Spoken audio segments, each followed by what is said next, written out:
لمبی حدیث پاک کے نبی علیہ السلام نے فرمایا کہ اللہ تعالیٰ کے کچھ فرشتے دنیا میں آتے ہیں اور پوری دنیا کے اندر سیر کرتے ہیں، جہاں اللہ تعالیٰ کے ذکر کی محفل ہو رہی ہوتی ہے وہاں وہ چلے جاتے ہیں، دیکھتے ہیں لوگ کیا کر رہے ہیں، پھر وہ اللہ کی بات وہ سب پھرتے رہتے ہیں۔ ایک اللہ تعالیٰ کے فرشتوں کی کیسی جماعت ہے کہ صرف دنیا میں ان محافل کے اندر جاتی ہے جہاں اللہ رسول کا ذکر ہو رہا ہوتا ہے۔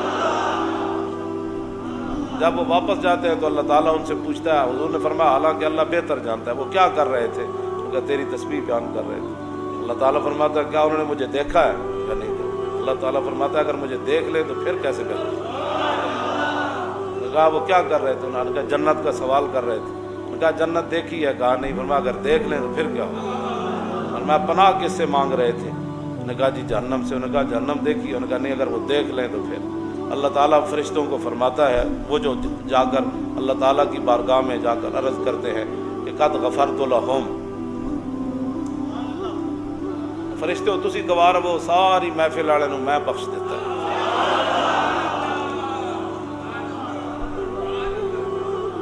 اس واسطے تو محفلوں سے پابندی لاندے بھائی حضور دی امت بخشی نہ جائے۔ ایک کیبلا ویکھدی رہے، یہ ڈرامے ویکھدی رہے، کڑیاں ساڑیاں بچے جم کے انہوں پیمپر بن کے فیڈر دے دین۔ پہلے بچہ ایک باری روندا سی ماں 100 باری دودھ دیندی سی، ہن کہندی میں موبائل ویکھ رہی ہوں پیمپر بن دیو تے اینو فیڈر دے دیو، پھر امیداں رکھدیاں کہ پتر ساڈے نال وفادار کر۔ ہانڈی وچ ایک باری چمچ ہلا کے تے موبائلاں نال لگ پیندیاں،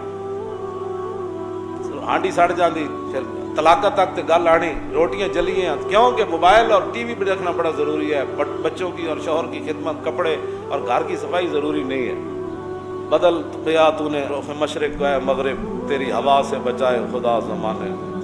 ہاں جی، تو